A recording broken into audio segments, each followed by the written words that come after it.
All right, perfect, perfect. Um, okay, let's get started here. Present. Cool. Okay, so like I said in the Zoom link, we're gonna be talking about how to start a dividend portfolio. Um, my name is Colin, also known as the Decade Investor. So I'm the one that's always posting my YouTube videos, trying to get out as much content to y'all as I can. Um, and I think this is one that's a really good topic because dividend portfolio is a great way to build passive income, build a snowball that one day can allow us to retire off of these dividends, not have to go to that 9 to 5 or that job that we don't like. And so in this presentation, that's what we'll be talking about: how to start a dividend portfolio, kind of a basic, 4 steps. Really, what it is are not hard, but I want to kind of break it down to cover those 4 steps. So hopefully you can walk away from here, whether you have one, you learn something new, or whether you don't have one, you can be like, okay, I feel confident enough to at least get started. That's kind of the goal of the presentation tonight. So before you start your empire or your portfolio, I like to call it an empire. And before we start the presentation, the biggest thing is understanding that building an empire takes time. Um, you know, you can't just invest $1,000 in a portfolio today and then tomorrow it's $1 million, right? It's just not going to happen unless you have, you get lucky, very, very lucky, but 99.99, it's not going to happen. It takes time. Building a dividend empire takes time. But the good news is that when you give it time, great things can happen for you and your money. So it's kind of like the teeter totter. It takes time, but because it takes time, and when you give it that time, great things can happen. And so with a dividend portfolio, a dividend empire, it takes time, but when you give it that time, the goal or what you want to get to, it can happen. You just have to give it time. So like I said, I want to make this very simple, and kind of explain how to create a dividend portfolio. Very simple. 1, 2, 3, 4 steps. That's all it is. You pick your brokerage, you pick your holdings, you deposit money, you buy, and then you hold. That's really truly what it is. It's obviously when you break these down, that's where it gets confusing or more difficult. But on the outer shell, that is what it is. You pick your brokerage, you pick your holdings, you deposit money, and then you buy, and then you hold. Again, simple as 1, 2, 3, and 4. So I'm going to break these down each and cover 1, 2, 3, and 4. So starting with picking a brokerage. So the biggest thing to look for when you're picking a brokerage is you want a brokerage that offers DRIP. Now, DRIP stands for Dividend Reinvestment Plan. Now, what this plan is essentially when you get paid out a dividend from a company. Let's just say, for example, I don't know. I mean, there's so many. Let's just say Apple. You get paid out a dividend from Apple. If you are enrolled or you have DRIP set up, or you're in a brokerage that offers DRIP, essentially all it does is takes that dividend and reinvests it automatically back into Apple or back into your portfolio, depending on the brokerage. Most of them just go right back into Apple. So let's say you have X amount of shares of Apple, and this quarter you get paid out $10 in dividends from Apple. What DRIP does, the dividend reinvestment plan, is it takes that $10 and automatically goes back with, you don't have to move your finger. It goes right back in to buying $10 more into Apple. That's a really, really great feature because it takes the manual out of it and it makes it automatic. Some people, they want to manually select where their dividends go. But the reason I say you want a brokerage that offers DRIP is because even if you want to manually take out those dividends and decide where they want to go, you still have that ability to turn on DRIP if you want it. And so, like, let's say, for example, you use a brokerage that doesn't offer DRIP because you want to manually select where your dividends go. But let's say a year from now, you're like, I just want to automatically, have them automatically reinvest. Well, you're in a brokerage that doesn't offer it. So I always say start with a brokerage that offers it. And if you want to go that route, which I personally do, and a lot of people do, you just DRIP, let it all go automatically, you have it. But if you don't, you can manually do it. But if you manually do it and you want to go back to drip, you can still do that. You're in a brokerage that does. So most brokerages offer drip, but not all do. So it's not like, it's a requirement to be a brokerage. A lot of them do. But for example, Webull does not offer drip currently. But like Robinhood, M1 Finance, Fidelity, Vanguard, a lot of the big ones do. It's as simple as just, hey, you go on Google and type in, does brokerage XYZ offer drip? It's a broker. It's a feature that a lot of them have, but that's something that I recommend having because it offers that drip. Like I said, the automatic reinvesting of your dividends. Also, you want to look for a brokerage that offers fractional shares as well as commission-free trading. The reason I put these together is just for ease, but fractional shares being, let's say, Apple's trading at, or let's say, for example, VOO. I know the price. So it's like right around $400, $411. Fractional share says, hey, I only have $100 to invest today. I can still buy in that case, like 0.25 shares of VOO, or stock XYZ's, $100. I only have 50. I can still buy half a share of stock XYZ. And then commission free is a given pretty much nowadays, but there's still some out there that don't have commission free. That's essentially just saying, like, if I want to do a trade, are they going to charge me to trade? Back when I first started investing, I had to pay commissions. So it was like $6 per trade. That's $6 to buy and $6 to sell. But nowadays, pretty much every platform or brokerage is commission free. But the fractional shares, some offer it, some don't. So it's just something that you have to look at and see, but highly recommended to have fractional shares and a commission-free trading platform. And the good news about brokerage, picking brokerages and swapping between them is if you pick a brokerage and you don't like it after a while, you're like, I started with, let's say someone starts with Fidelity and they're like, I'm not a fan of Fidelity. I don't like how it works. Well, you can just transfer it over to a new one. It's called a transfer in kind, and you just transfer it from Fidelity to, brokerage number 2. Sometimes they'll charge a fee, usually like 20, 30, $50. Sometimes you can call the new brokerage and they'll pay it for you, or waive it. But it's really simple to just transfer it from one brokerage to another. So don't let this be a holdup for you for starting your portfolio. Instead of worrying so much about a brokerage, find one that, you feel confident in at the time and just run with it. If it doesn't work out, you can easily transfer to a new one. Here are some brokerage ideas that offer the things that I was talking about: fractional shares, commission free, and drip. Sorry, I couldn't think of that one. Drip. M1 Finance and Fidelity, they have a little asterisk because those are two that I use. M1 Finance is a great one. Fidelity is a great one. TD Ameritrade I've heard good about, as well as Robinhood. Robinhood has what they have, but they are a pretty good platform for that as well. So these are 4 really good brokerage ideas that offer drip, that offer fractionals, that offer commission-free trading. Great ones to start with. Like I said, if you start with M1 Finance, you don't like it, transfer to Fidelity. You start with TD Ameritrade, you don't like it, transfer to Robinhood, or any way you want to go about it. Don't let this be a holdup for you to start investing. I'm gonna say that again. Don't let this be a holdup. Pick one and just start. Right? That's the biggest thing you can do, is just start, and don't let brokerage picking or brokerage ideas, or not, you're unsure about one, be the reason you don't invest. So moving to number 2 on the list, which is individual stocks or ETFs. So picking your holdings. There's really 2 routes you can go. Like I said, individual stocks or ETFs. Now, within those 2 options, so within individual stocks and within ETFs, there's 2 more options or 2 more routes. You can go for more lower growth, higher yield, or you can go for higher growth, lower yield.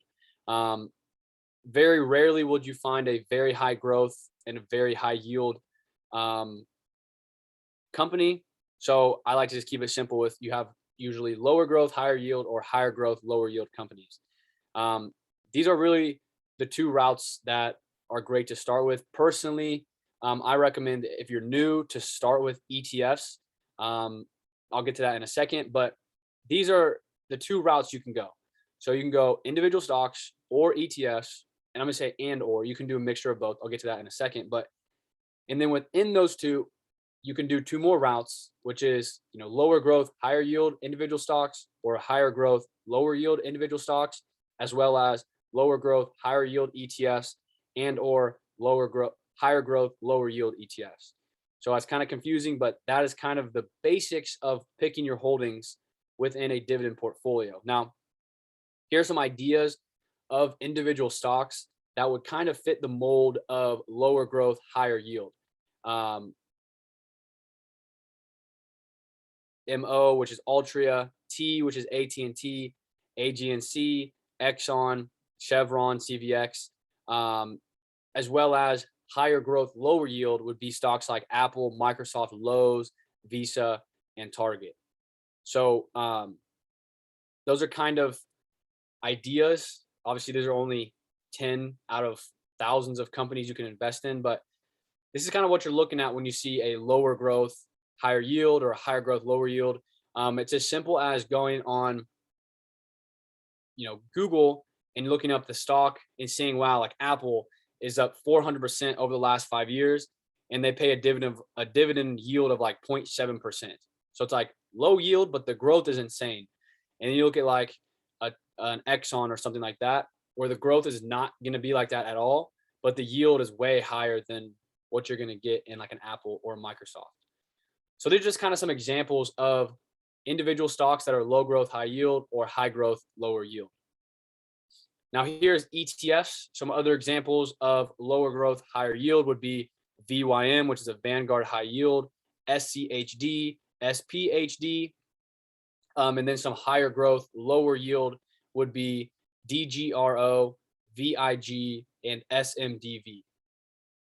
So, to find what you want to find, if you just go on Google and type in, high dividend ETFs or growth ETFs or dividend growth ETFs, you're going to find a list of so many that you can choose from. But same thing, right? With VYM, your yield is going to be a little higher than, say a VIG, but your growth might not be as high as VIG. So it's kind of a mix of what you're going to get in those ETFs as well as those individual stocks. Lower growth, higher yield, higher growth, lower yield. If you go, and this is kind of a point about holdings, if you go the ETF route for dividends, so in this case here, you want to go with a VYM or a VIG or a DGRO, there's no need to have more than a few different ETFs. And to be honest, I would say, 2, 3 is sufficient. 3, more than 3, you're going to have a lot of overlap because, for example, within DGRO and VIG, which are two growth dividend ETFs, they're going to have pretty similar holdings because they're both attacking the growth sector, dividend growth stocks. So really, you could either just have a high growth, lower yield and a lower growth, higher yield if you want to go that route, or only have a higher growth, lower yield. But because with ETFs, you're spread out amongst hundreds of companies usually, there's going to be a decent overlap between, growth ETFs or high yield ETFs. So wouldn't have more than a few. Like I said, 2, 3 is sufficient. And having one is sufficient as well. I mean, depending on what your strategy is. Because within that one, you're holding hundreds of companies. Now, if you go the individual stock route, there's no right answer on the number of holdings. I always get that question, how many holdings should I have? There's no right answer. For example, Warren Buffett and his company, Berkshire Hathaway, has 50 holdings. Some people say, having 10 is sufficient. So there's no right answer. Personally, I have 30 holdings of my individual stocks. Of that, 25 pay dividends. So I really have like 25 dividend paying stocks. The key is really more about, how much I have versus how much someone else has, or what's the right answer.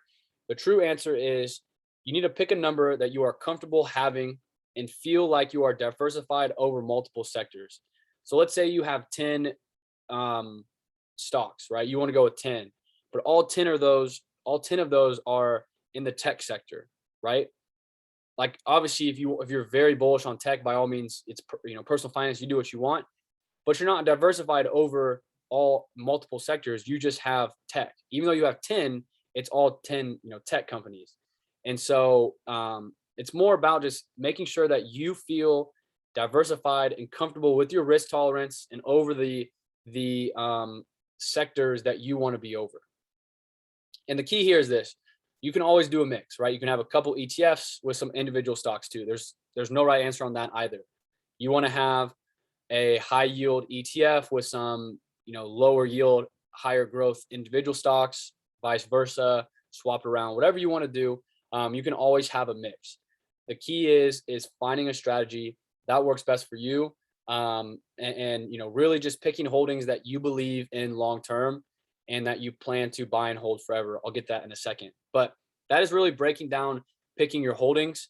The last thing on here I want to say is just for younger investors or those with longer time horizons. And this is what I talk a lot about on my YouTube videos, but focus less on dividend income today. And what I mean by that is, having like, my portfolio pays me $1,000 a year in dividends or whatever it is. Focus less on that and focus more on long-term dividend growth. I'll post a link in the chat at the end of this on a video that I made explaining why that's the case and how actually, if you focus more on dividend growth or growth, you will end up with more money. Historically speaking, if we follow the markets, you will end up with way more money. And when you need that money or that income, you will have way more income. You're sacrificing a high dividend payout today for a lot more principal in the future that will equate to more income when you actually need it. That's for, like I said, younger investors or those with longer time horizons or don't need the income. Now, for those needing the income, meaning, you use it to pay for your bills or multiple reasons why you would need the income today, finding higher yield, safer stocks will be the best way to maximize your current income. Now, the reason I say safer stocks is because just because it has a very high yield doesn't mean it's a safe company to invest in. Doesn't mean that they won't cut their dividends tomorrow. Doesn't mean that they just won't, say, hey, we're done paying dividends, because they have to pay it out of their, what they earn. And so if they are not making money or they're not doing as well, they might have to cut their dividends or just get rid of it all the way. So if you need the income, finding higher yield, safer stocks will be the best way to maximize your current income, being the money you're getting from those dividends. So that's really picking your holdings. I know it's kind of a mouthful, but I'll answer questions if you have any. The biggest thing, the takeaway on this section is just finding a strategy that works best for you. Whether that's just doing ETFs because you don't feel comfortable individual stock picking, completely fine. That's a great option. Or you want to go individual stocks, do that. Find what works best for you. But for me, I always tell my newer investors or those who aren't really comfortable individual stock picking, just go the ETF route. That is a perfect strategy, and is also a way to build wealth. And it's not frowned upon. It's still a good idea. So section number 3 is deposit money. So I mean, that's self-explanatory, but I want to kind of break it down a little bit more. So the first line is just self-explanatory. Whatever money you want to use to start building your dividend empire, put it in there, get it started working for you today. But this is more what I want to talk about. A quick way to calculate your estimated dividend income is to take your portfolio value and multiply it by your dividend yield for your portfolio. For example, if you contribute $1,000 every month into your dividend portfolio and it has a 2.34% dividend yield, essentially you are buying yourself $23.40 in annual income every single month. Now, how I got that number was I took 1,000 times 0.0234, and that's $23.40. So every single month you're buying yourself $23.40 of annual income, which is kind of cool if you break down like that. You think, hey, I put $1,000 in here. I'm going to pay myself $23 every single year for life. So take that how you want to take it, but your money will never work for you if you don't get invested. You don't start investing. So that's, this is obviously a very critical part about this, is deposit that money. And then the final point here of this presentation and this slide is to buy and hold. Now I know this is a lot on the page here, so I'm going to break it down sentence by sentence, but this is the boring part. I put honestly because it is. But this is where the money is made. Let that dividend snowball build up. I don't even know what I put there. Oh, build up each quarter and drip. I had a little typo, but buying and holding, it's not flashy. It's not the cool stuff of trading or whatever, but this is where the money is made. When you buy and you hold, you let those dividends reinvest, buy you more shares every quarter, every month, whatever, however often it pays. And you just hold, you keep buying consistently each week or each month, however often you buy, just keep buying. Don't worry about the prices you are buying at. You are holding long term. Just keep buying and let that snowball grow. That's all it is. It's boring.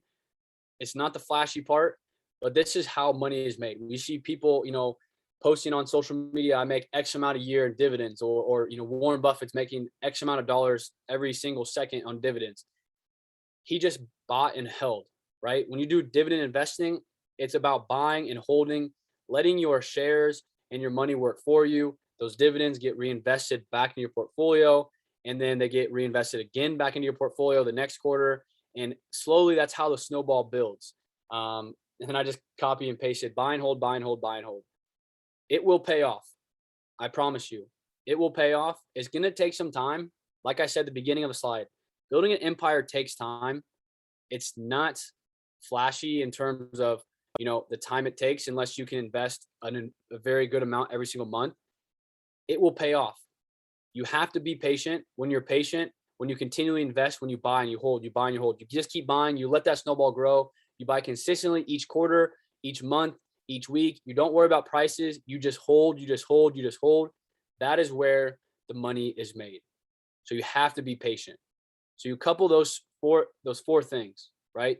Of the presentation, the 4 easy things to do in terms of looking at it at the shell. We'll go back to the first slide. Pick your brokerage, pick your holdings, deposit some money, buy and hold. That is what it is. Pick a brokerage, pick your holdings, deposit money, buy and hold. That's it. That's how you start a dividend portfolio. That's how you grow a dividend portfolio. That is how you grow a dividend empire. Easy as 1, 2, 3, 4. That's all it is. So that is the presentation. I'll stick on here for questions. So feel free to hang out, raise your hand, or type them in the chat. I'll do either. Make sure you check out my Twitter at DecadeInvestor. Make sure you check out subscribe to my YouTube channel. I always post every day, 6 days a week, actually. DecadeInvestor as well. But thank you all for joining tonight. If you're headed off and you have no questions, if you have questions, feel free to stay. I'll stay on as late as possible. Maybe not like 1 a.m., but But anyways, thank you all again. And let me get a couple things done here and get off the screen, and I'll take your questions. So thank you again, and appreciate everyone in the Wealth Squad. Let's continue to build wealth if you're leaving tonight, if you're headed off before the question. So thank you. And let's do some questions.